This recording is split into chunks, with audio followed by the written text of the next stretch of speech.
Jharkhand board द्वारा 12वीं की परीक्षा 25 मार्च से शुरू करने की व्यवस्था की गई है, जिसमें से हम मॉडल पेपर शुरू करने जा रहे हैं। मॉडल पेपर में हम सारे ऑब्जेक्टिव क्वेश्चनों का हल करेंगे। पहला प्रश्न है, निम्नलिखित में से कौन सामाजिक भूगोल का उपक्षेत्र नहीं है? तो सामाजिक भूगोल का उपक्षेत्र नहीं है व्यवहारवादी भूगोल, चिकित्सा भूगोल, सांस्कृतिक भूगोल या सैन्य भूगोल। तो व्यवहारवादी या सामाजिक भूगोल का उपक्षेत्र सैन्य भूगोल नहीं है। फिर दूसरा क्वेश्चन है, इनमें से कौन राजनीतिक भूगोल का उपक्षेत्र है? तो राजनीतिक भूगोल का उपक्षेत्र निर्वाचन भूगोल है।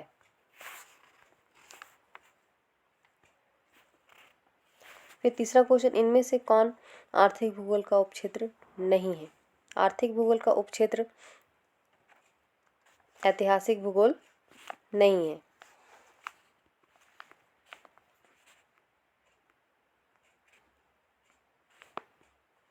चौथा क्वेश्चन, विश्व के 10 सर्वाधिक आबादी वाले आबाद देशों में विश्व की लगभग कितनी प्रतिशत जनसंख्या निवास करती है? तो विश्व का सर्वाधिक आबादी वाला देश हम जानते हैं कि दक्षिण पूर्व एशिया है। उसमें विश्व की लगभग 60% जनसंख्या निवास करती है। पांचवा क्वेश्चन, किसी भी देश का वास्तविक धन क्या होता है? तो हम जानते हैं कि एक कोटेशन हम लोग पढ़े थे कि संसाधन होते नहीं बनाए जाते। तो इन संसाधनों को बनाता कौन है? इसे बनाने वाला वहाँ के निवासी हमारा जनसंख्या है। इसलिए किसी भी देश का वास्तविक धन उस देश के निवासी होते हैं।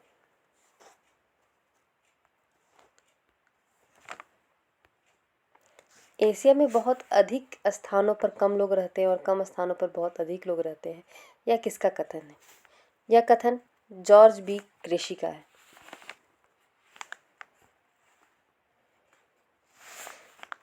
सातवां प्रश्न, इनमें से कौन विश्व का सबसे सघन बसा हुआ क्षेत्र है?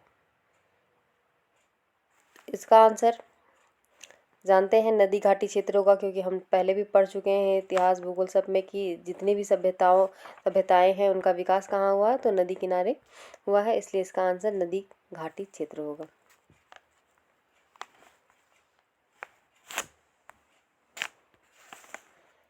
आठवां प्रश्न, इनमें से कौन जीवन का सर्वाधिक महत्वपूर्ण कारक है? तो जीवन के लिए सबसे महत्वपूर्ण कारक वहाँ की जलवायु होगी, क्योंकि जैसी जलवायु होगी वहाँ वैसे ही मानव का निवास होगा।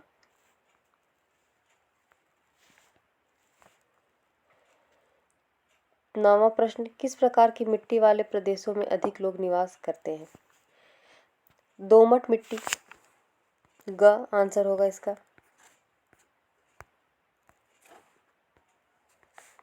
10वां प्रश्न, जननांगीय संक्रमण सिद्धांत कि किस अवस्था में जन्म दर और मृत्यु दर दोनों उच्च होते हैं? यहाँ पूछ रहा है कि जननांगीय संक्रमण की किस अवस्था में जन्म दर और मृत्यु दर यानी जन्मे हुए बच्चों का और मृत्यु दर दोनों अधिक होगा, तो वो जननांगीय सिद्धांत की किस अवस्था में होता है? तो इसका आंसर होगा क प्रथम अवस्था। विकसित राष्ट्र सामान्यतः जननांगीय संक्रमण की किस अवस्था में होते हैं? यानी विकसित राष्ट्रों में जननांगीय संक्रमण कैसा होता है? तो यहाँ चतुर्थ अवस्था में होती है। प्रति हजार पुरुषों पर स्त्रियों की संख्या को क्या कहते हैं? तो हम जानते हैं प्रति हजार पुरुषों पर स्त्रियों की संख्या को लिंग अनुपात कहा जाता है। 13वां प्रश्न, इनमें से कौन गुणात्मक परिवर्तन है जो मूल्य सापेक्ष होता है? इसका आंसर क है। क और ख दोनों, वृद्धि भी और विकास भी। 14वां प्रश्न, इनमें से किस देश की जीवन प्रत्याशा सर्वाधिक है? ख जापान।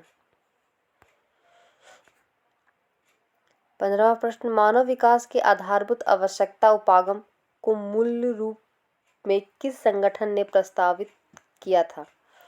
इसका आंसर है अंतर्राष्ट्रीय श्रम संगठन ने। 16वां प्रश्न, इनमें से किस देश का मानव विकास सूचकांक भारत से ऊंचा है? इसका आंसर श्रीलंका होगा। 17वां प्रश्न, किस देश के कार्यकलाप करने वाले लोगों को लाल कॉलर श्रमिक कहते हैं? इसका आंसर क, प्राथमिक।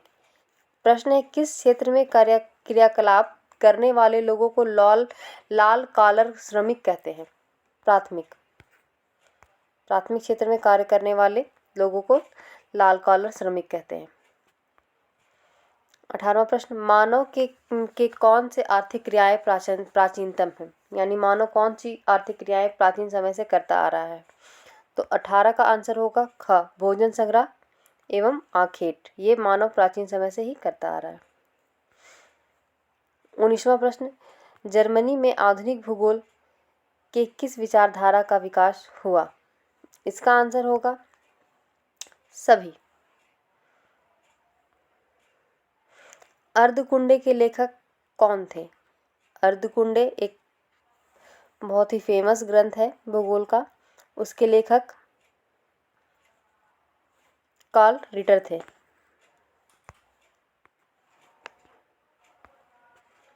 संभववाद का सर्वप्रथम उपयोग किसके द्वारा किया गया था? शब्द का प्रयोग सर्वप्रथम किसने किया था? तो संभववाद शब्द का सर्वप्रथम प्रयोग फेब्रे ने किया था। कहीं कहीं हम किताब में पढ़ते हैं विडाल डी ब्लास ने भी किया था, लेकिन यहाँ ऑप्शन में फेब्रे दिया हुआ है तो आप फेब्रे ही करेंगे। बाकी के प्रश्न हम अगले अंक में करेंगे। आज के लिए इतना ही।